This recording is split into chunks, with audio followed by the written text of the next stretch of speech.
Hey, yo, what's up with it? It's your boy, Young Bleed, Mr. How You Do That there himself. And I just jumped off the Porch with Dirty Glove Bowser. Man, hold up. Who that? Say they wanna do that. Run up if you will and get sad. It's with blue black. Man, I'm in the nerve fresh off the curb. Yes, sir, yes, sir. We right back at it, y'all. We got a legend in the building, the one and only Young Bleed, jumping off the porch with us today. What's up, bro? Chillin', man. Passing through like I do, man. Appreciate y'all having us, man. What's good with you? Yes, sir. Everything cool this way, bro. Man, Yes, appreciate you gracing the porch, man. It's an honor to have you here, bro. Man, finally, man. You know, like I said, I'm hip to you. You know, I'm a little bit just doing the flyby. But yeah, you know, it's an honor and a pleasure to finally get here. Yeah. No, that's what's up, bro. I mean, man, just to get started, bro, you know, on the real tip, bro, how you feeling, bro? How you doing, man? I'm pretty good, enjoying this sunshine. It's a little hot, but it's a beautiful day.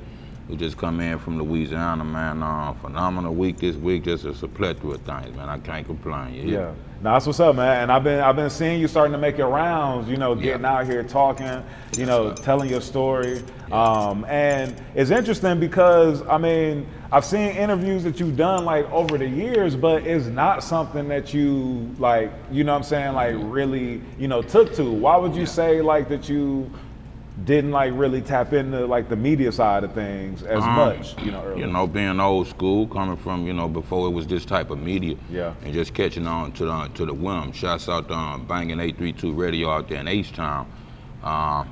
This will be my 5th or 6th year being a co-host with Southern Bell. You know, shouts out to High Risk out in Houston, man. I broadcast from the house or wherever I'm at in the country. So they kind of walk me into that type of thing. So we do the same type of thing on the opposite end. Yeah. So it's only right to do it the other way too as well. Yeah. Right. No, I can dig it. I can dig it. And man, from South Baton Rouge. Yeah. Bro, what can you tell us about G Street? This is him. Yeah. But yeah, that's my block, man. Garfield Street, man. You know what I mean? I done live top to bottom on Garfield Street. You know, we coined the term, shout out to my cousin Carlos Tucker, you know, G Street, long time ago. So it's just like that upbringing, just that block, man, was kind of like if you're looking at the movie Dead Presidents, and you see Lawrence Tate Young walking up the street speaking to everybody and that type of thing, that type of unit in the community.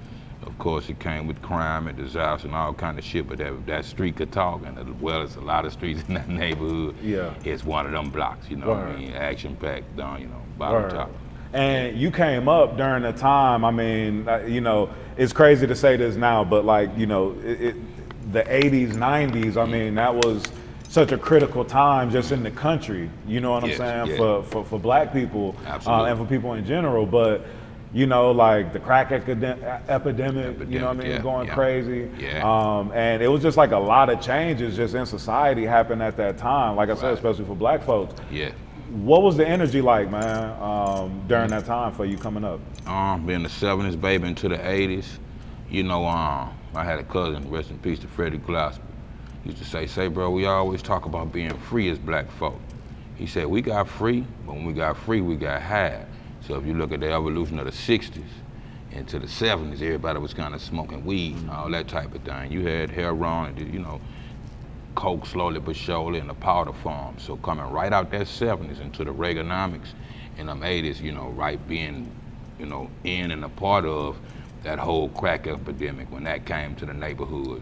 What was cool and smooth walking up the block became, you know, scratch your face and it was, you know, zombie world in that sense. So to see that as a kid, I watched that change and grew a part of that change into what's taking place now. But yeah, for starters, but just that kind of simple dynamic from going to, you know, slow in one sense to speedball and you know, surviving on the in-between. And for you coming up during that time, like what kind of kid was you coming up, bro? What was you into? I was into sports, I was into the church, I was in the opera young, a little bit of everything, you know what I mean? I had that type of family, you see what I'm saying? And from the family to the neighborhood. So like I said, walking off my block, I went to, from 4 years old, you know, my big cousins put me on the school bus, so I was able to get on the elementary school yard and walk the yard with them and that type of thing, you know what I mean? Coming up, so I was a kid trying to find myself. Rap became my glitch between 82, 83. But musically inclined from drums and different things, it was always in the family, you see what I'm saying, and in the church. Okay. Yeah. So, me being, more familiar with New Orleans Yeah. and seeing, how much driven by music and the arts and things like that New Orleans is, does Baton Rouge have that same type of vibe as well? Like, does that trickle down there as well, or? We got our own vibe, you see what I'm saying? Nothing discrediting New Orleans. New Orleans is a bigger city, more, melted gumbo pot. You're gonna meet anybody from Africa to Australia in New Orleans, because it's a tourist place too. It's so historic. And there's just here again a plethora of things that's there. We had the same diversity, but small, semi-large scale. It's like I tour a lot, and you can go from 5 miles down the road to the next town. Everybody got their own thing. It's that type of thing. So when bounce music and all that was evolving in New Orleans, we evolved too with hip hop, but we didn't make bounce music to give you a quick demographic of what that is. But yeah, definitely multi-talented people. Percy Sledge, I want to say it from Baton Rouge. When you go through the history, a lot of phenomenal people over the years. So Louisiana as a whole, it is that melted gumbo pot. But New Orleans, in one sense, being a bigger city, is more like the Mecca that everybody gonna pay attention to outside the box first. Word. Yeah. Word. And then when did you start tapping into music and knowing that was something you wanted to be into? And who were you influenced by musically coming up during that time? Because that was a really interesting time too. Like you said, when you were breaking down just like the Reaganomics era and all of that, coming out of that disco era, James Brown and Rick James and all of that. But then we transitioning into hip hop and you know what I'm saying? So what was you listening to, during this time? At that time, for me, it was Nucleus. Rest in peace to Wicked Cricket. You know what I mean? Shots out H-Town. But that Jam On It came out around the same time Run DMC first tape came out. You see what I'm saying? So this 82, 83, and that time. I'm a 9-year-old kid in the 4th grade. I probably was freestyling the year before, but I had to learn to write my craft, you know what I mean? Yeah. So that whole plethora of people from James Brown. I mean, I had an infinite list, so it's hard to just pick one out of pile. Yeah. But my whole evolution from music is my granddaddy played blues on the piano. Had a harmonica partner. My grandmother fish fried on the weekends. Did this before my time. And coming into that, everybody in the family was talented. I incorporated and made it a business. My mother could sing, her sisters could sing. My grandmother was the president of the choir of Sweet Home Baptist Church, you know what I mean, Buchanan Street in South Baton Rouge. So, I had that chance to be around those ladies on that type of vocale. Did you ever mess with any instruments yourself? Yeah, I'm getting to that next. I had an uncle that played congas and bongas, a whole set, all African instrument. So I've been playing a set since 4 or 5 years old off of home. Shouts out to my uncle, Jawan Rahman, man, Warren Johnson, before, he had his pledge and different things. But my other uncle, James Donner Jr., he played piano, harmonica, the same thing. All the traits was there, my whole family. But like I said, I'll be the one to incorporate it and turn it to a business. So I had those things to pull from. My auntie Joy wrote a lot of poetry, my uncles and different things. So I got this gumbo pot here again. I'm finding myself. Hip hop come along in the 80s. And when that happened, that's it, you know what I mean? So I was able to learn from a poetry teacher how to start formulating my writing skill from haiku poems and different things like that.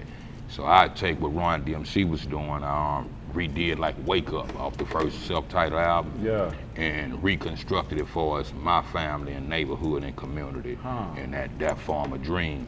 So, and from that, the rest been history ever since. Yeah. So, I mean, so as soon as you got into rap, you was automatically into storytelling, automatic, like. Off the bat, off the bat. Word. That's what's up, man. And so at what point did you, actually say, okay, I'm gonna take this serious and really, you know what I mean, start making your own tapes and, all that?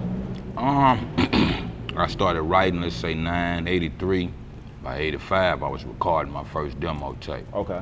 11 years old. Wow. So 4 or 5 years after that, 15, 16, shouts out to Michael B. Williams, Todd Sterling, those guys, Steven Sterling, the younger brother, that introduced me to some guys that had a production company in the town.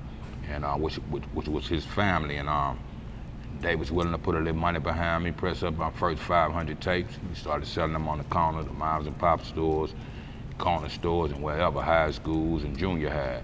So, you know, within that time, I'm growing into a young man. I became a young father about 17. So I'm still figuring what's gonna be my revenue for life. Playing sports young, I should say. By the time I get 18, whatever working for me at 18, that's what I'm gonna do. Yeah. You know, so I had the opportunity to perhaps go to college, you know, play some basketball at one time, different things like that. Okay. But this what panned out for me. So at home in your spare time, I was a backroom boy with turntables and all that type of shit, you know what I mean? And just like I say, that the whole music essence was there. And it just, everything else just kind of trickled down and kept me like, okay, this is it, you know what I mean? And what influenced you to make your own tapes? Because I'm sure, you know, hearing it, I mean, you thinking like, damn, I can do this, but like, were there other examples like in the hood? Like, was it other cats that was making like their own tapes? Did you have examples to kind of? Yeah, absolutely. Shouts out to my big cuz Silker Slim and the Bottom Posse, Joker P, rest in peace to Walter T, you know what I mean? Shouts out to Alpine, was those guys that was the first guys that was street hood, real live street gang in the neighborhood. We knew them more for that. And they started making records, you know what I mean? I want to say Slim, they got a deal with Itchy Bomb or something later on. And I think the label was Formaldehyde Record was Slim's first label. So to see that, see an actual 12-inch, an actual album, and it's my homeboys that's on it, was inspiring, you know what I mean, for me. Then later on, you know, we evolved into a whole lot of things and go too fast, you know, past the conversation. But that, you know, just off the same block in the same neighborhood was my beginning nucleus to know it was real and possible to make your own material, you know what I mean? Yeah. Word. And I'm gonna jump around a little bit, but like I also want to, you know, just talk about the dynamic, like with your relationship with your parents and everything, and also wanting to know like how supportive, like, you know, how supportive was your mom's like at the time when you were that young, trying to, you know, make your own music and doing something that's so unconventional, it just don't even seem realistic, you know? My mom is my greatest inspiration, period. My mama paid for my first demo, you know what I mean? Okay. All the talent shows, all the sports games from, you know, softball we played. I played football young, she was there, basketball. My mother was always there. Yeah. So here again, being my greatest inspiration. And my daddy, had a father and a stepfather. My daddy was a truck driver, you know what I mean, all across the country here to Mexico. So I didn't know at the time that I was in a sense microphone training. He taught me walkie-talkies and CBs. He waited from home for weeks and all that. I called back home. My handle was Tonto, he was the Lone Ranger. So as a kid, I was already, you know what I mean, prefacing, you know, for us the microphone. Eventually, you know, we started getting to those studios. Later on in life, and my mother and dad had they divorce and different things like that. So I grew with my step-pops came from the Ninth Ward in New Orleans, so I had the best of both of those worlds. My granddaddy was a World War II veteran. He died in the Veterans Hospital in New Orleans when I was about 10 years old.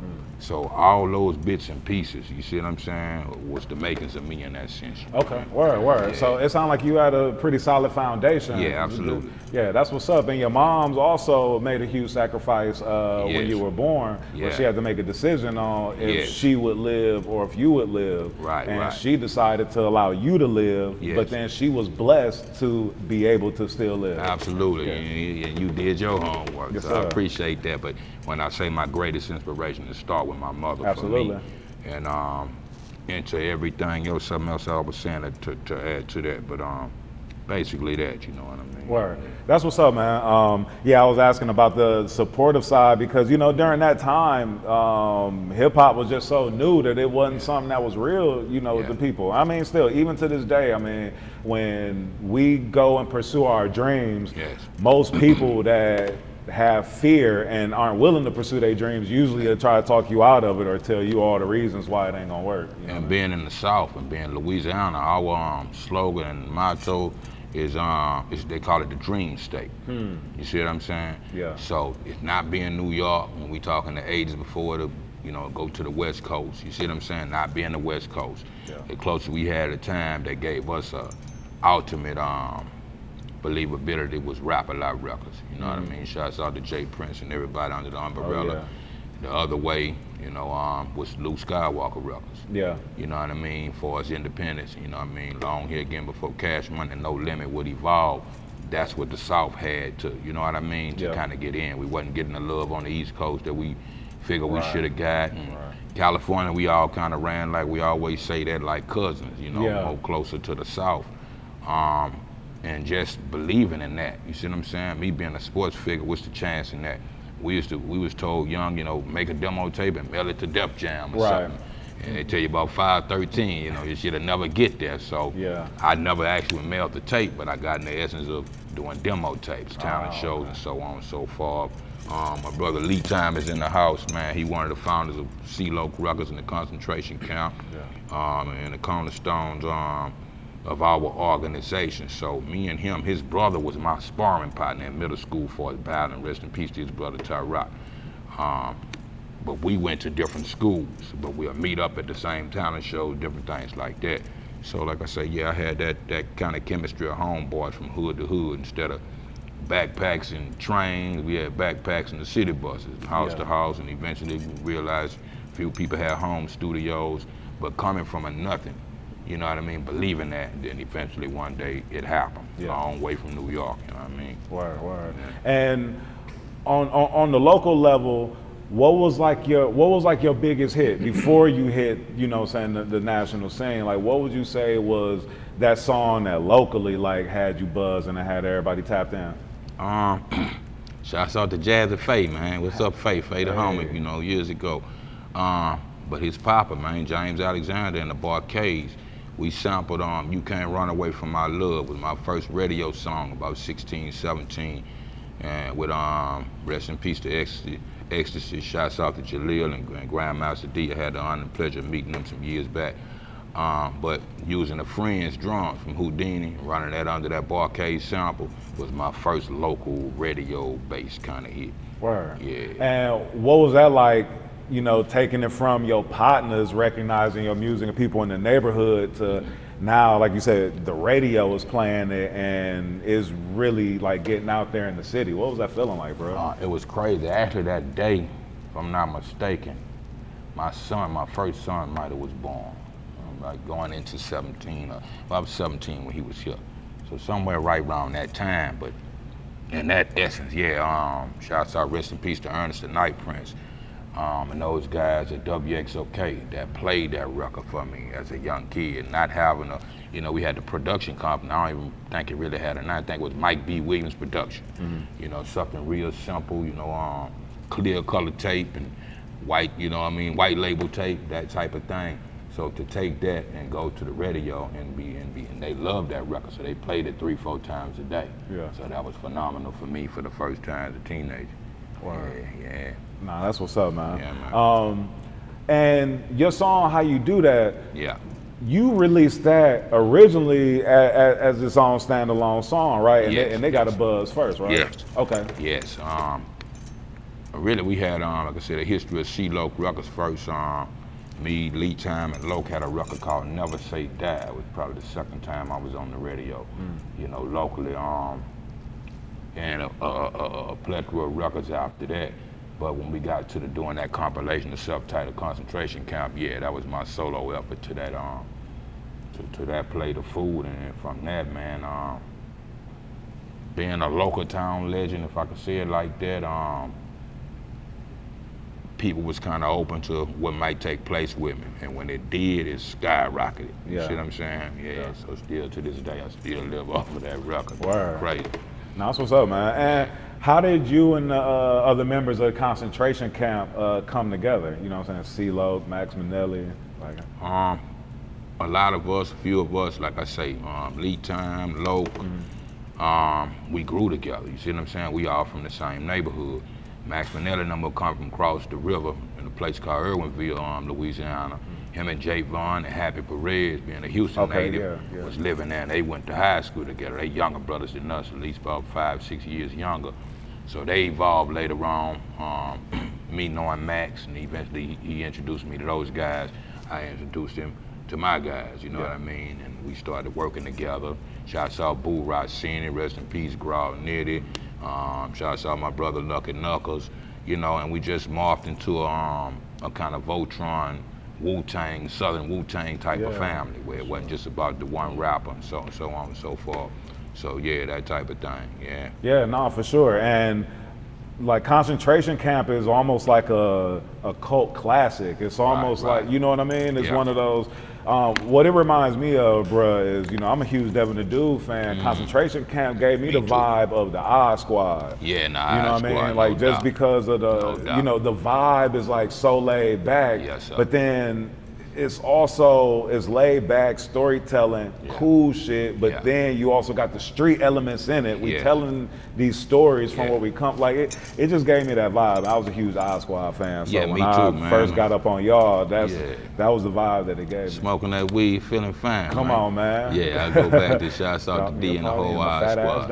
Yeah, that's right. Yep, Coffee Brothers as well. You know. For sure. Absolutely. I'll even say, bro, that I feel like, you know, from your career and, you know what I mean, I think that like you don't get the credit, or maybe weren't, or maybe just wasn't given enough spotlight to get the credit to where, like, I feel like the laid back, cool flow, like, you know what, like a Currency or like guys like Ellie Dollar or, you know what I mean? I feel like that style is something that you are embodying and something that you know what I mean, were, you know, pioneering, you know what I'm saying, for the area. Well, in that sense, that go a lot of ways for me as far as inspiration. You know, Rakim always been my favorite rapper of all time. So in that kind of low tone, you know, from the East Coast, you could talk about Rakim to Nas to some degree, that's just on that line. Method Man, you come down here from Devin to Dre 3000, that type of kind of, you know, I found my texture within that realm of guys. So not being a super hype and all that kind of different things, I kind of explain the difference to a lot of people from my perspective between a LL Cool J and a Rakim. Versus both some of the greatest guard MCs in the game, man. It's a plethora. But LL seemed to have a little more commercial success, maybe because Rakim was a little bit lower key than him. Is he one of them like me? If you know him, you know him. But if not, on the radio and the love songs and all that, once LL did I Need Love, it sprung him to a different commercial realm than that underground hardcore, you'll rock and rock the bells, hardcore hip hop. So, you know, I see myself the same way, you know what I mean? I'm a good in between, man. For sure. Man, I seen something interesting recently, bro, where Will Smith was talking about when he wrote Summertime, he said that he was imitating Rakim. I could tell off the breath. And then when he broke it down and like imitated Rakim and then rapped his verse, it just made so much sense. But it was dope seeing that and just understanding that inspiration. I saw that and that inspired me and I'm a fan of Jazzy Jeff and the Fresh Prince from the beginning, you know, just the birth of hip hop and everything. But I could tell that vocal texture, being a Rakim head, that's Rodney, you know what I mean? That's a raw tone, a raw flow that he had never did. Beautiful song, one of the greatest songs of hip hop classic of all time. But definitely I knew that without knowing that this many years later. For sure. Yeah, that's because you really in it. You a student of the game. You know absolutely. For sure. So how you do that is moving around in the city, buzzing on his own. How does Master P get involved? Like how do you connect with him? The networking, man, between C-Lo and Master P at the time. Both being label heads, they started to kind of work together, you know what I mean? And, you know, peeping both ways. Then we started to work together as cliques and family and that type of thing. And eventually it's just the right time and place. P, I believe, was coming back from California into New Orleans, you know what I mean? And doing that About It movie. So we had the opportunity to put something on that soundtrack, you know what I mean? Yeah, because that's where the remix version of the song came out on the About It soundtrack. On the About It soundtrack. Boy, that was a legendary summer. Yeah, so 1997, man, I'll never forget it. But that gave me one of the greatest alley-oops in life. You know, due to what P had already had going on, and then, you know, what better time and place, and then everything else, like I say, from that to the videos, it just took off. Yeah. Word. And before you connected with him, can you, from your perspective, explain the impact that P and that No Limit was just already having, like not only on the state of Louisiana, but just, you know, seeing it as it was going mainstream and worldwide? Right. I remember pretty much some at the beginning, but you know, it's worldwide phenomenal now. So it's crazy. I always tell P, we just saw P a couple of days back, and been a you know, a few years since we saw each other. But I always say, you know, you one of the greatest entrepreneur niggas I know, and masterminds in the game. So his technique and strategy were what people thought he might have been lacking as a rapper. His businessman, you see what I'm saying? That set that in stone. The flipping of the artist getting 12-point deals and 15, he was getting shit 80% of the time. That was unheard of, and definitely from a person from the South. Yeah. You see what I'm saying? So you gotta respect that at the end of the day. Wow. And that speak volumes, that still speak volumes to this day. Yeah. Crazy. Does it surprise you that still to this day, he's still a prosperous businessman like how he is? And Not at all. After knowing him, you know what I mean, and being around him, and just, you know, all the shit he come up with, man. Pete done had from baby dolls to tennis shoes. He one of the greatest salesmen. You see what I'm saying? He gonna find him a glitch, and fortunately it works for him in a beautiful way. So he's the type of guy, you know, we say, you know, we go-getters, you know what I mean? He ain't gonna stop at nothing. So I always admired his integrity and his hustle hand, you know what I mean? And that don't stop. Word. Do you remember how fast your life changed from after the Bout It soundtrack came out? You know, your visual came out and all of that, man. Like, how fast did things change for you? Man, if we talking summer '97, we go do the video. I'm still doing my deal. I'm still finishing the solo album. 6 months later, it'll be released in January. January 22nd, if I'm not mistaken. By February 7th, it was #1 hip hop and R&B Billboard record, the whole album. You see what I'm saying? Gold in 3 weeks. Platinum off the Bout It soundtrack. You see what I'm saying? So platinum before gold, number 10, 12 on the pop charts.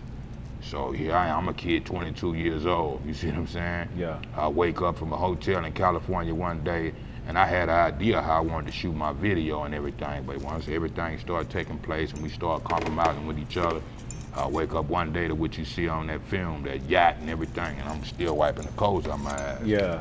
And it's spinning. So, and like I say, still to this day, anywhere I go, that record is, that's standing the test of time, it's a timeless record. So, me coming from one of the jobs I had, I was a groundskeeper for a while. I remember telling the people before I left my job, hey man, I've been working on this rap dream all my life. I got an opportunity to go out here to California to see what might take place. Took a plane flight, ain't never came back. That kind of shit. Did them folks believe you that you really had something going on? Yeah, like, they did. Yeah. They told me, look, we hope that worked for you, but if not, you're welcome to come back to work on Monday. Yeah. You know, we was good folks with each other. Nah, so, for sure.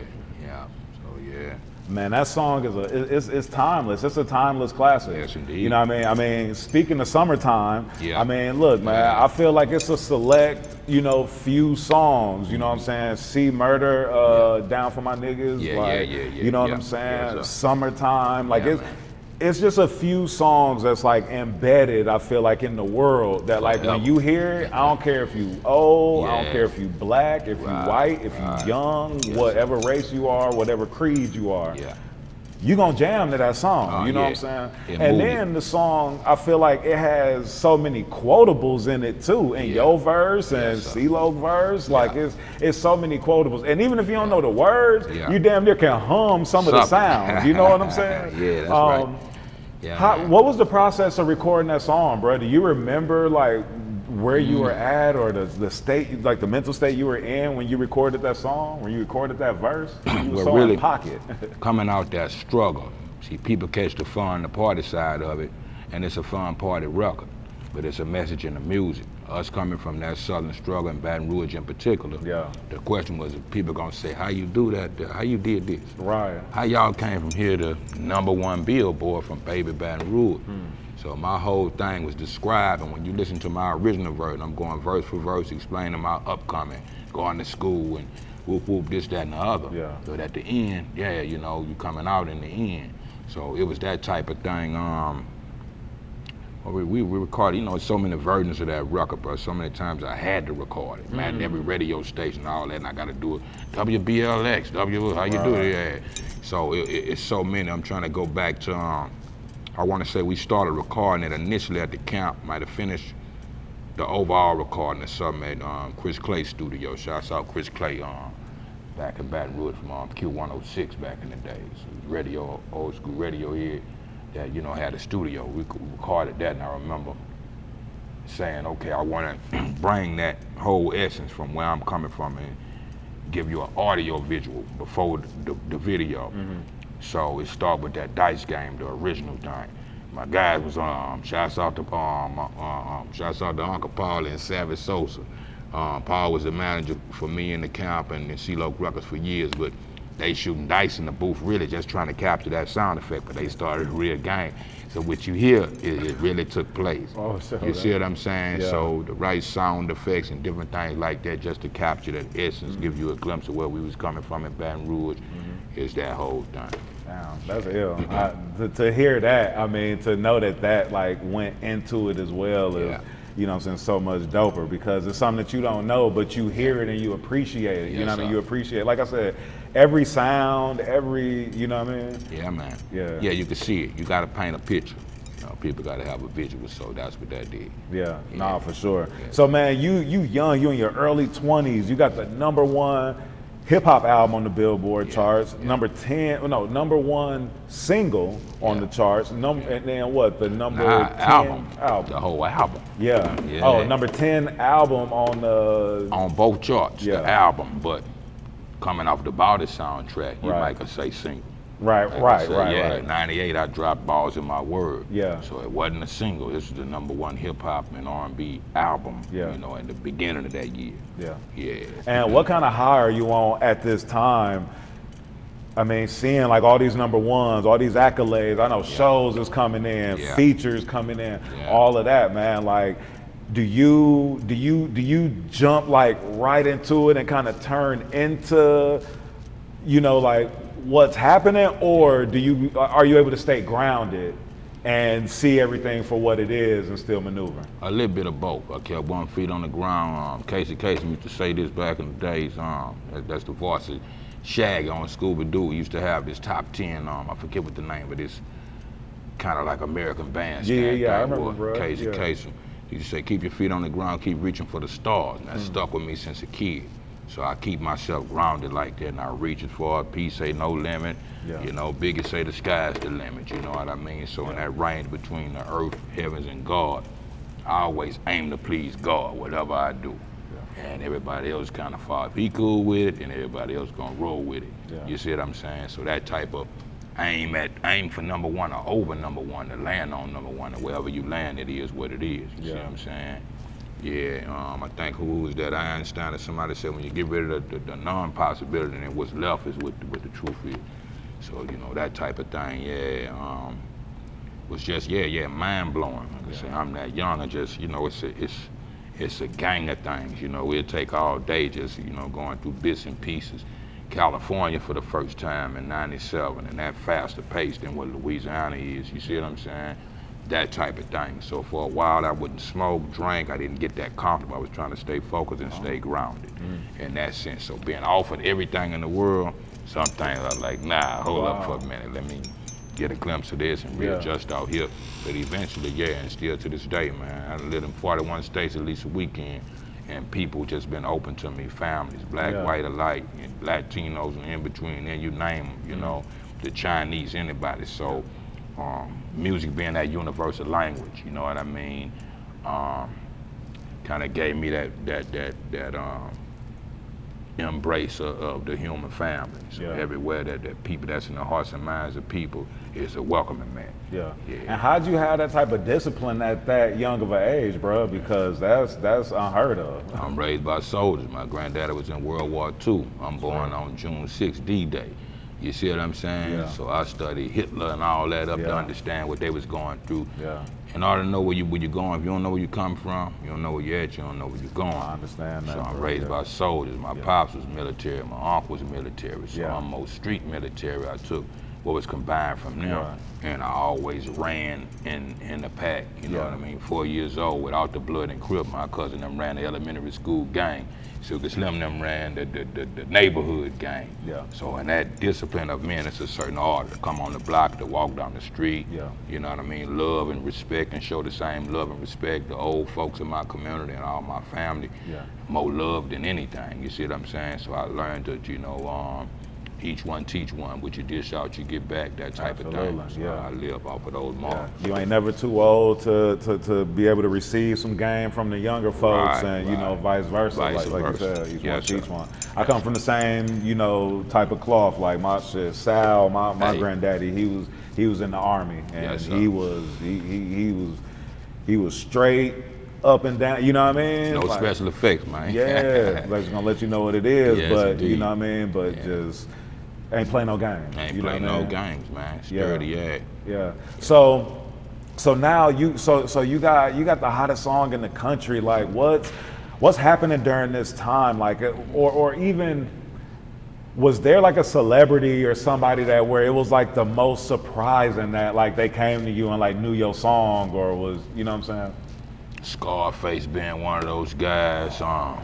Too Short was around. He one of my greatest inspirations. A lot of guys. Yeah, 'Cause yeah. I'm into the West, meeting Ice Cube for the first time. Mac 10, Rise Kaz, Brother Lynch Ant Banks. A lot of people was distributed through priority. And all my favorite rappers. Yeah, so we all passing each other in the hallway, and and the guys I knew gonna bring me to such and such. Daz Dillinger, Snoop and them.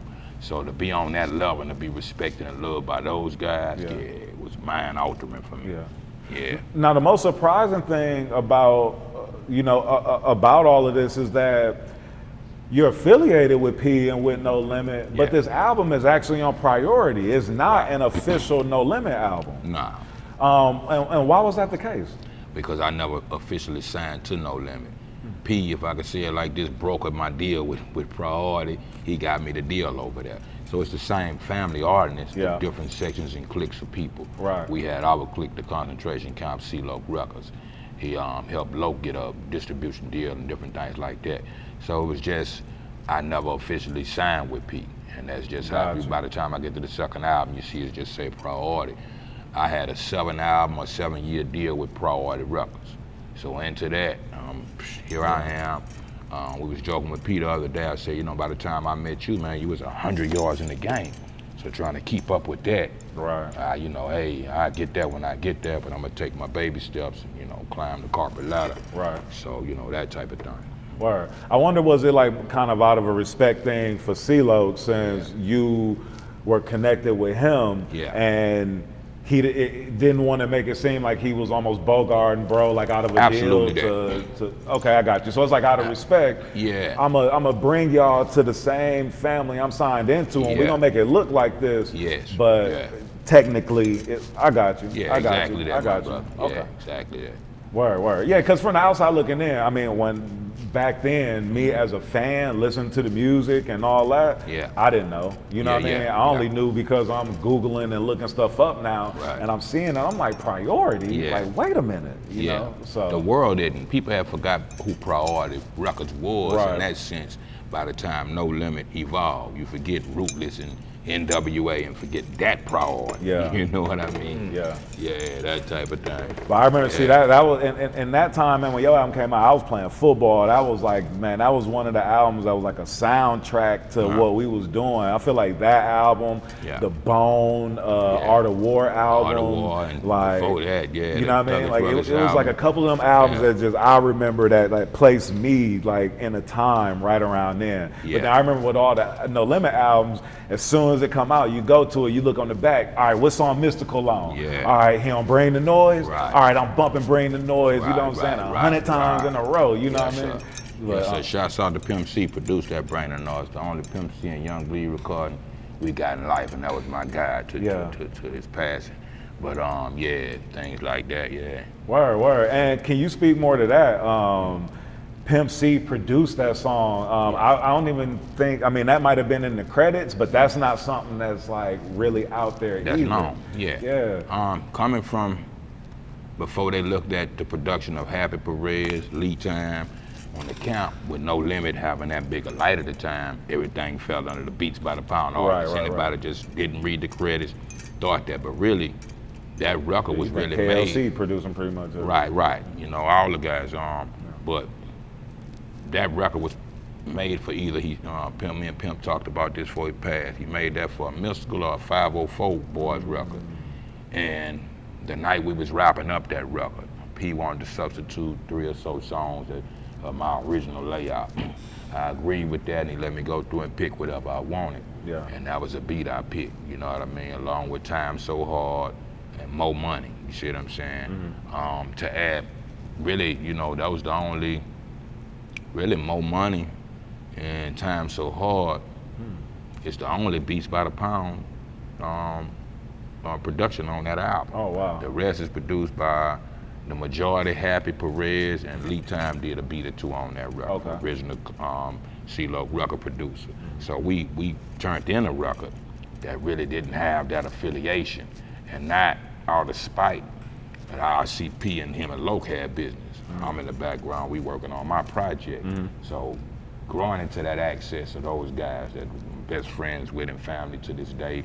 Shouts out to Fiend, you mentioned Mystical Fiend, Moby Dick, you see what I'm saying? And KL, Craig B, Los, and Odell, you know what I mean, was your original Beats by the Pound. Yeah. But they only did 2 records, but you would think, Bring the Noise, because how, you know, Excited P is on that record, it sounds like the average Beats by the Pound. Right. But then listen back to the organs and the guitars more or less, and read the credits. Pimp C produced that for those guys, and P allowed me to have that record. I remember when I heard it, it sounded so different to me. I knew it wasn't Beats by the Pound because it was like too much of that, what I call like that booger nose funk. You know what I'm saying? Like you kind of like, you could like hear like them wah wah, you know what I'm saying? And I'm like, wait a minute, like Beats by the Pound, like they don't really use those sounds like that. Not like that. So I remember hearing that and hearing that funking, and I'm like, that's something different. Yeah, that Texas, Louisiana twist right there, with, you know, like you said, when you get to Devin, those guys, and Pimp being a Louisiana native, you know, Crawley, Louisiana, into PA, into Houston. I had developed that Texas, Louisiana kind of sound, you know, bluesy, churchy kind of, you know what I mean, organs, guitar. So I picked that up later too. It sounded a little harder than what, you know what I mean, the drums, bass, the gun clapping and all that. You wouldn't identify that with Pimp C until you key into those guitars. But Word. Other songs on that album, Time So Hard with Fiend and Master P. Moby Dick sang, he produced he killed that hook, and he sung the hook. Absolutely. Oh my God, it's dope because like there were like songs where like there would be it would be like a little combination. Like if you had Moby Dick on the hook and like, you know what I mean? And shit, you had one. And I feel like Moby Dick and Fiend had like a ill chemistry too. You know what I mean? But then as I've gotten to know Fiend over the years and I've talked to him and seeing the kind of guy he is, I've realized he's such a personable dude that he go out and establish like his relationships with so many people. You know what I mean? So then it just made it make sense. You know that's my guy too. We just wrapped up a record, man, that's called Half Pound. Me and Fiend just did the video for what's my guy name produced for Trinidad James, the Gold record, that producer. I can't call his name if it's not Devon or I know Devin. you're talking about. Damn, I know you're talking about. My bad, but that's the homie. I met him shooting that video with Fiend, but he produced a dope track that's kind of like what we're doing now. It's a roster kind of track, you know. It's called Half Pound. It's about, you know, having half a pound of weed. But we just recently did that as well. You know what This guy right here, bro, I love him, bro. He's so informational. Yeah. You know more about Young Bleed than me. I feel bad. You hear me? Real, I'm gonna bro. keep that off the camera, man. Hey, man. But you know what though, bro? Like, I mean, I grew up a hip hop nerd, so like, growing up, just really like living this, but then also, you know, doing the research and then picking back up on stuff and seeing stuff that I remember from back then is you know, is kind of crazy. But nah, man. Connoisseur, man. Hip hop connoisseur. Yeah, nah, for sure. Nah, I appreciate it. So then moving forward, bro, you know, you drop your next album. Yeah. But then we don't see the Master P affiliations, the Right. No Limit affiliations. Right. Let me ask you, was that something that had you maybe gotten like almost too big in your career where you felt like you didn't need that and made a decision to do that, or was it something Not else? at all with me. Okay. To people looking at that title, that's what a lot of people perceive. That's exactly the why big I head asked it, bleed on because I figured like maybe you almost got too big for your britches, you know what I Right. mean? Like, nah, I don't need them. I did that on my own. Like, this me. The thing was this, it was, you know, slight confusion within our clique. We was breaking apart, you know what I mean? Me and Loke wasn't getting along again. I see P them sometime and not just being a natural around them all the time. Yeah. I'm the type of guy that I learned to work solo. As a kid, I didn't start rapping by myself, not even at 9 years old. Man, my partner, shouts out Darian Williams, man, emulated Run DMC. And off of Big Cuz Silk Slim, we took his name and split it in half. He was the gangster in the town. My homie was Silk, and that's funny, but we'll go into later on with No Limit and Silk, you know, that's my guy. But my partner was Silk, and I was the Slender Cat, so I went with the name Slim. So from off the bat, you know what I mean, I was always a collectivized, collaborated guy. That's my whole evolution. But now you got business, like all of us get a job at McDonald's. If you don't come to work at the time, I can't do nothing about that. I gotta secure myself, you see what I'm saying, in that sense, and everybody should. But it's just kind of growing in and growing apart slightly. You gotta keep in mind, Peace steady growing this way. So I talk to Peace sometimes. You see everybody else growing into their things, and he, again, not just being in that nest, sitting in the room, hey, Fiend, give me a verse, whoop, whoop, whoop. Right. We was all kind of up and running. We breaking apart as a clique. And I'm signed to Priority as a solo artist, so it's on me to turn in my record. But saying it to say this, being the type of person I am, I'm always working on 10, 30 projects at a time, ideas. So I always was saying if I got my break, I'm gonna line up my first 10 albums. What I'm doing now, a few I done changed over the years, but 7 to, if not 9, 7, I say 7 at a bare minimum. Records I already had laid out what I wanted to do. So the public looking at how that happened, I just went on with, I followed my template. You see what I'm saying? My next album I was gonna do rather with CeeLo, to P, to whoever, was gonna be my own regardless. Yeah. But that statement in the world at that time and that different drop in record sales, it looked like that to an open eye public, but nah, I ain't never been that guy. Got you. Yeah, I always wondered like why, you know, what happened from that? Was it something where, you know what I mean? Like, was it something where you just felt like you didn't need them, or was it, you know what I mean? But it kind of sounded like it was almost like just a out of sight, out of mind type of situation. It was that exactly. I'll give you this too. At that time, I want to say, Master P was #1, of course, in Priority Records, but he was leaving Priority. Right. Ice Cube was there, he was leaving Priority. Right. Mac 10 was like the top 3 since For Life with Mac 10. But Mac 10 started coming more to the South too and connecting with Cash Money. Yeah. So I'm left at #4 with that type of record. You know, I can say Rise, Cad, and all those great guys is there. But at that time, I had the hottest record. So with the OGs, you know, busting out, it left me kind of holding that bag and trying to keep the lights on with Priority. And eventually they folded, you know, after the second album and the production of the third album when I was recording Vintage. Okay. So just like anything else, this is what I'm gonna do. I'm already looking 17 years ahead of time. Yeah. Doing an album at a 2-year minimum. Doing an album, prepping the album, putting the album out, hitting the road touring. back to the lab. You see what I'm saying? This before Pro Tools, and you could take studios on the road. Oh shit! So I'm you like uplifted. holding like DATs and stuff like that. Right. DATs and ADATs, that type of thing. Yeah. So it's uprooting, coming back, getting nested, focus on, shaking your etch a sketch clear, and focusing on. So I just tried to keep my focus on and keeping up with my template, with a 10 album like program. And unfortunately, the building blocks broke down around me. Yeah, and then that makes sense too, bro, because I've worked in the buildings, like I've worked at the labels, and so I know. I mean, I've been one of the people in there, like I love Midwest and Southern music, but then I've lived in LA and in New York and have worked at the labels where most of those folks don't, or at least at that point in time, in them years and even later on. I mean, because honestly, if they even get it now, they wasn't getting our type of music and just like this type of culture because most of those people couldn't identify with the lifestyles being lived, like I said, in the South or in the Midwest. You know what I mean? Definitely.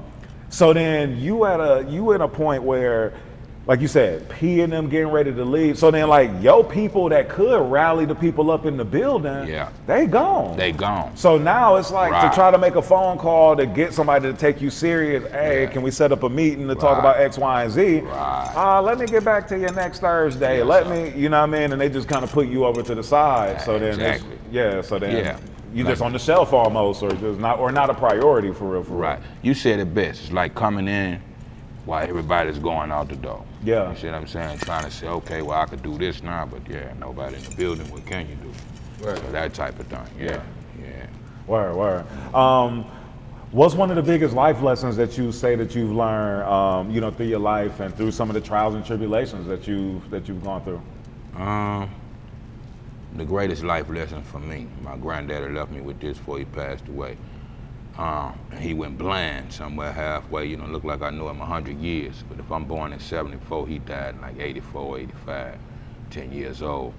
But before I left, I told him, I always tell this story. Hey, Papa, one day I know what I'm gonna do. I'm gonna be involved between 8 and 9. I'm gonna be a rapper one day, and I'm gonna have me a record company. Me and him used to watch the cartoon Richie Rich. Okay, yeah. Silver Spoon. I'm gonna have me like before Special Ed was the dog with the solid gold bone. I was dreaming of those type of riches as a kid. What can I do? Cause my papa was always on some get money shit. You borrow something, somebody pay it back. You get a veteran's check. We go to the liquor store, do whatever. But he schooled me in that sense. But the most significant thing that he left me with, once he went blind, I was kind of his CNI dog in a sense. He had Braille tape players and a cane and all that, and walk with me, and as long as walking the world to the store, you know what I mean? But he said, you're gonna be able to do all that. You're gonna be able to have, but you gotta learn to do one thing. That's listen. That one word, I didn't know how significant that was gonna be. The headphones, a conversation like we have, and a phone business meeting, listen. So that's the greatest for me right there. Word. That's real. What they say, they gave us 2 ears and one mouth. To listen more. OG just told me that recently, to listen more, you know what I mean, and talk less. Quiet is kept. Yeah, man. Absolutely. Yeah, so then throughout the years, you went independent. You go to Selecto Hits. Yes. I actually want to do I was thinking about this. I actually want to do like a documentary on Selecto Hits. Yeah, and necessary, truly necessary, and overdue. Yeah, because they done so much for our niche and our for our niche and our culture, man. Especially in the South, man. Absolutely. Selecto Hits, man. So you went to Selecto Hits, dropped some projects. Also saw in between what you went with Sibo for a second with his label, Strange Music. You released some music with them. Yeah, Tech Nine, those guys. Yeah. So through this time, are you trying to like find yourself, musically, like from where you were when you released, the first project, or like what's kind of going on through? Absolutely, you're in my brain, child. Just that I'm trying to get back where I left off. Yeah. On that major scale, like you saying, for us media and everything else. I think we was talking about that, and we're saying, we was talking about having the mark. You ain't never really fell off, but you don't have those same marketing dollars now. Yeah, It's same promotion paper and all that it takes, man, versus the $1 billion machine. So we back to baby Baton Rouge trying to rebuild and reconstruct. Yeah. You know, going into a Selecto Hits, that's one of the few people that opened the doors for us and gave us another distribution opportunity. Yeah. They cash to go with it, you know, I couldn't complain. And we did well on the independent sales, you know what I mean? Yeah. So that thing, just trying to get back to that plateau. So, and that was working with C-Bo. I just talked to Bo today. Bo is out here actually. I'm gonna see him before we leave out of here. That's big bro, man. So Man, give bro my number, West Coast man. Mile. Get him on off the porch. Yeah. Have some. Matter of fact, when we leave here, we finish this. That might be tacky for me to I'ma be call promoting to get other people on the Look. platform in my interview. Excuse me. Look, I'm no, just a he fan. mentioned that. I wanted to take care of business, but you know, we're gonna put that together. He's out here not waiting for me to call, but boy, he'll pull up. But and from that, and you know, he going through his up and down thing. You know, boy, you know, when I was doing Rise Through the Ranks, he was in the penitentiary. You see what I'm saying? So that type of thing, to where everything he had, he give me his gambit to do whatever, but he working on his independent thing and reclimb as well as myself. Yeah. So when the time we need each other, we always been there for each other. Yeah. Fast forward in the tape, or somewhere around the time, within a year or two, you know, between us figuring that out, Strange pop up. Shouts out to Dave Weiner, was originally from Priority Records. He had become vice president at Strange, and knew I was between deals and offered me a situation to come over there with Tech and Trav and those guys. So in the effort of, and him, you know, who better than knew my evolution? He's the first guy to walk me off a plane in California. Was Dave Weiner. So first people to really put you on. Yeah, true people. If I get good, I'm gonna call you. I could eat, I'm gonna call you to the dinner table type of thing. So, but not getting all the way there. You know, they're good in between. Shouts out to Roy Jones and Bodyhead as well. So these independent fashions and guys that became brothers to me, I always look out if they could look out, you know what I mean? So that type of thing. I think what people don't understand is that, you know, when you had that lightning in a bottle, you know, like what you had with How You Do That, Yes, sir. you know, that doesn't come regularly. No. You know what I mean? Right. And, you know, I kind of compare it to like in sports, like when you see players go to the championship. Yeah, LeBron make it look easy going to the finals all these years in a row. Brady make it look easy going to, you know, the Super Bowl all these years in a row. But then think of how many players like might have went to the chip like their first year but never went back. You know what I mean? Or spend their whole careers chasing it. You know what I mean? So it really let you know too that you can't take none of the time, none of the stuff for granted. You know what I mean? Yeah, you're right.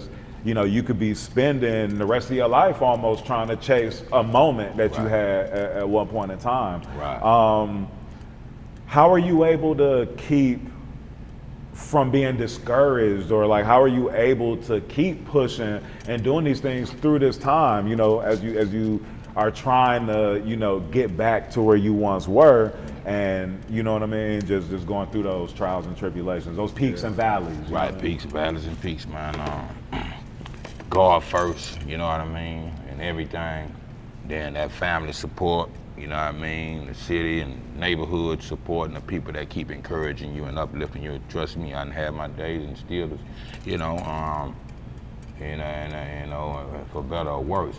But that type of thing, you know what I mean? Yeah, we can go through a plethora of artists, you know, that's how they compare the terms, say, you know, anybody could crash and burn, that type of thing. So you trying, you know what I mean, and the older you get, you know what I mean, you can say, okay, this here, when you first doing that, you think you could do that a million times.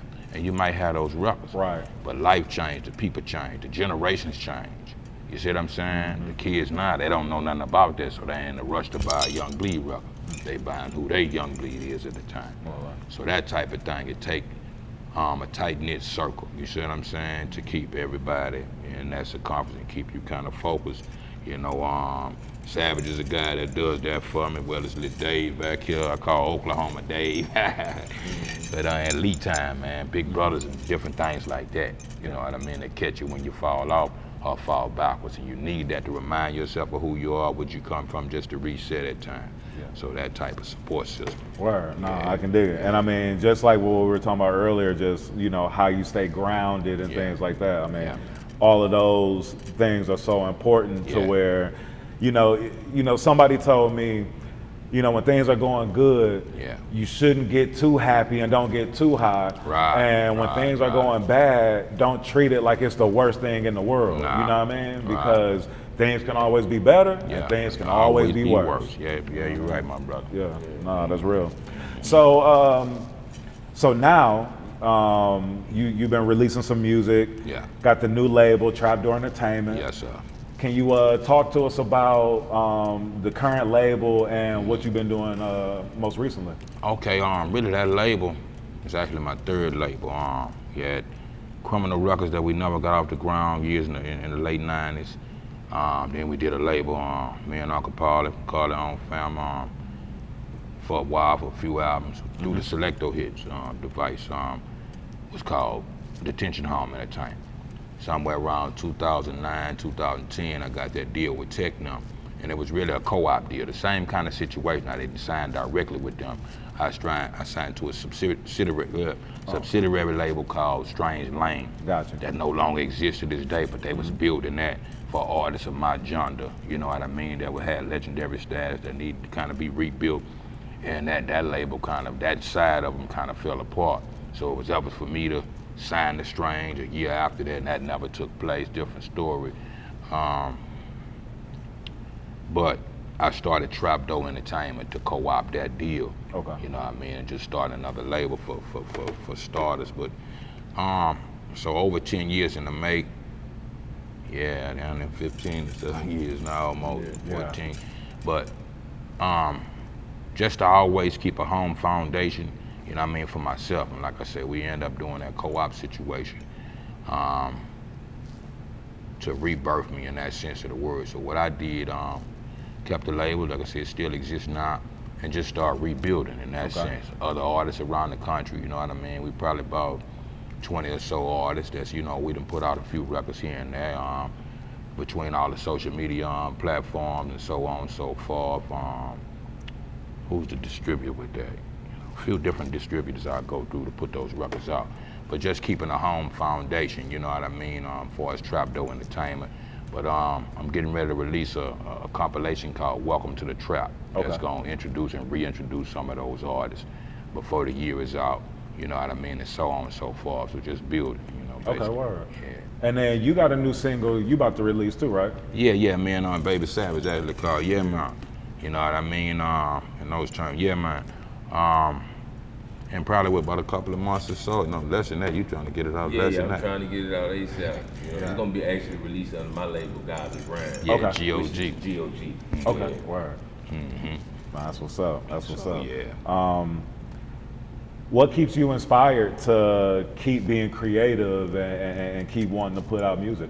Right, what's creative? God here again for starters. Yeah. Then everything else, you always hear something anyway. I'm a music connoisseur. I ain't just in the hip hop box. Yeah. I listen to everything from classic to jazz, funk, rhythm and blues. Yeah. So just that love for music is in me, not on me, type of thing. So I produce, make beats and all that. I live studio in the crib. So this is, when I say this, when you asked me a question earlier, I tell everybody I was born this way. Rap is rhythm and poetry, like Rakim and say R.A.P. My uncle was playing those drums when my mother still was pregnant with me. You see what I'm saying? But I could hear that and feel the vibration from the inside. She said that was some of her worst time, the pregnancy, because I'm flipping, you know what I mean? I'm going with the rhythm. But at the same token, she was reading me Dr. Seuss. So by the time I'm born, anywhere between 8 months to a year, I could read Dr. Seuss. Here again, being prepped for it. Pop got me on the walkie-talkies and all that, so by the time 8, or what they say in Supreme Mathematics, by 9, born, I got it. And it's been that way ever since. So yeah, basically that. That's deep. Wow, nah, that's what's up. That's what's up. What else you got? What else you got coming up under the label? So you say you got the single, got the compilation that you coming with? The compilation for Trapdoor Entertainment. Shouts out to my cousin Julio and those guys back in Baton Rouge. We doing a record coming out of Baton Rouge. It's called Bleed for My City. That's expected before the year's out. Slide right next door to Texas. Shouts out to the guys at Swisher House. Lit Young, the first Latino and only Latino artist from Swisher House. Mike Watts, all those guys. Started working on a project for me called Full Circle. That's featuring artists like the world famous, the OG Godfather of the Mexican rap gang, Kid Frost. Oh, wow. So it's a lot of black and brown things that I'm connected to. Shouts out there and free South Park Mexican, free C Murder while we mention it, that type of thing. Yeah. So I just left Dope House, you know, he gave me a Dope House chain, we did the phone, you know what I mean? Yeah. We meeting for the first time but through the phone, and we punching for his you know, his freedom in that sense. But Lid Young, Switcher House, Kuda Bang, just giving you a name of a few guys on the record. Kuda Bang, we talking to Lid Kiki, we talking to Flip. Flip's supposed to go through, do something. K Reno, we just shot a video for. This is a crazy record. That's a legend right there. Who I'm missing time, Lee Time is on the record. My homie back home, Young Shine.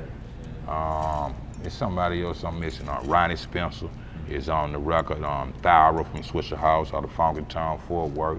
So yeah, it's an incredible record. Those two records for starters, plus the compilation, the single we doing. So you know, we stay working, man.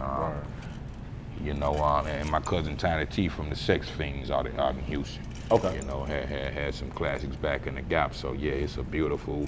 Here again, Louisiana, Texas-based, worldwide record when everybody get a glimpse. Do you embrace the young artists coming up and not that we got a name any or anything like that, but like, are you into like the new music that's coming out? Like, are you know, because a lot of people from, you know what I'm saying, from the earlier generations, they look at the newer artists, they can't really relate to them, can't really understand, you know, they too wild, they this, that, and the third. And I feel like a lot of people are showing their age by being out of touch with the messages that the younger people are telling, just like 20 years ago, when you know what I mean, like when those same people were telling their stories, and then the people before them couldn't understand it. You know, so. Karis once said it the best, and I'm still number one. I remember him and Nelly had the thing about that title. But what he said in that song was, 50 years down the line, you could start this, because we'll be the old school artists. Right back then, I would say, it's not even 50 years old. I just turned 50 June 6th, so when I say I'm born right with this for this, we celebrating the 50 years of hip hop. So I tell the youngsters, I still got a young on my name. My OG partner said, well, you ain't Young Bleed no more, OG Bleed or something. But that all the time. But you go back to Lil Richard, he never changed to Lil Richard. From Lil Richard to Lil Wayne, you see what I'm saying? If that's what it is, that's how you identify.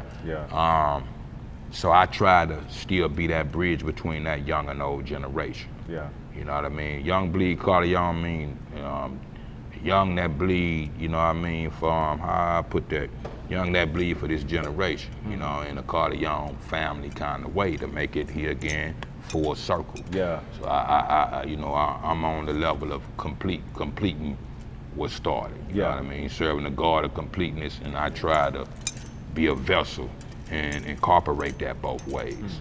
Now we could have whoever our favorite artist, any one of us, you're not gonna like everything everybody do. But what I don't try to do is knock nobody. You see what I'm saying? I don't agree with everything, young or old. I don't agree with everything I do, for that matter, but we have to find some level of compromise on the in-between to keep this culture alive. Shooting at each other and get, you know, that don't help. At the end of the day, we can't point the finger at nobody but ourselves. God blessed us with a game that didn't exist, and everybody living, and you know what I mean, from zero to infinity on, hey, what's the problem? Nah, for sure. You know, supporting a young artist, Bleed, when I first met him, he been supporting me ever since then, and he actually tried to get me to open up after him at a show one time, and I was like, come on, bro, you like OG. This was when we first met. This was almost 16 years ago. And I'm rocking with him now. I told him a couple of months ago, since we've been working together, he never told me no about nothing. No matter the price, no matter what, he never told me no. Real is rare. Yes, sir. Real is rare. That's it, man. Keep it live, man. My uncle told me that before he passed. Who that? Lakeside made that song back in the day. Keep it live, man. Keep shit live, man. That's real. Man, you got any shout outs you want to give before we get out of here? Well, what I mentioned, I want to, well, shout out, we could do this. I want to mention some other thing. This 100 City Tour, man, Baby Savage, we doing. His building, he had a 7-story building he's building back in Shreveport, that type of thing. Okay, word. Yeah, so he's really enterprising. And like I said, we had a 16-year relationship. I done watched him sell pieces, the daiquiris, the billboards, and just, phenomenal hustle gang. So shouts out Baby Savage, Lit Dave here with me, my brother Lee Time, you know what I mean? Appreciate y'all for having us. My list go on and on, man. It's good to be in the city, ATL, the whole ATL. We are BR, GANGSTR, the world around, man. So yeah, here again, I got an infinite list. So much love and respect to everybody that holler at, that fuck with your boy, like I said, like that. I want to say this right here because I'm building 200 buildings right now. Yeah. And it's gonna be like Live Nation. Yeah, but yeah. Each building is actually gonna be a radio station as well. And I got 8 right now. Okay. So we got 192 more to go. And what you said about the niche, about older artists with selecto hits, that's what my label is. So what I'm doing is right now is because I'm older and I don't want to hear some of the music that's being put out by youngsters right now, and I feel that at this age we want to hear different things. Yeah. So the radio is being controlled, so that's why I'm gonna build my own radio stations. And Pete just came out there to my building really yesterday. Okay. And that's where him and Pete look, reunited yeah. and talk. So he got one of the shows coming up for the No Limit Tour picnic. September 1st out there in Nashville, Tennessee, man. Oh, We're gonna be out there. What's Yeah. up. My birthday. That's Yes, what's up. indeed. Absolutely. Happy early one, bro. Yeah. What's up? Yeah, but my building downtown, I'm the first black owner to build it, and it's In the city of high-rise Shreveport. building in the city of City of Shreveport, man. Yeah, Definitely. Oh, that's dope. There's a lot of big things happening in Shreveport right now Right. too. So Yeah. yeah. No, it's a lot of good energy coming there. Oh, so yeah. No, that's what's Yeah. up, man. Bet. Well, yeah, man. Got any shout outs you wanna give? This, man, I want to say this for the record. For anybody that's on Instagram, y'all can look me up on The Real Young Bleed. Twitter is @RealYoungBleed. Facebook is the Young Bleed fan page. Anything else, Google me. You know what I mean? Other than that, talk to Baby Savage or somebody, and see us in the city near you. Yeah, on this 100 City Tour, man. If It's you going want to down. book them for a show with any features, 318-540-9376. That's my personal number. I'm going to pick up every time. Yes, sir. Yeah, we about money for real. And we Absolutely. working with any and all budgets. We showing love, especially to the new artists. Yes, indeed, absolutely. Underground up, man. Yeah, I come from a Porch. I'm happy to be back off the Porch with y'all, man. Thank you, my brother. Man, nah, appreciate Yes, you, sir. bro. Salute. Yeah, Yes, sir. man. Nah, it's an honor, bro. For real. Yeah, man. Who that?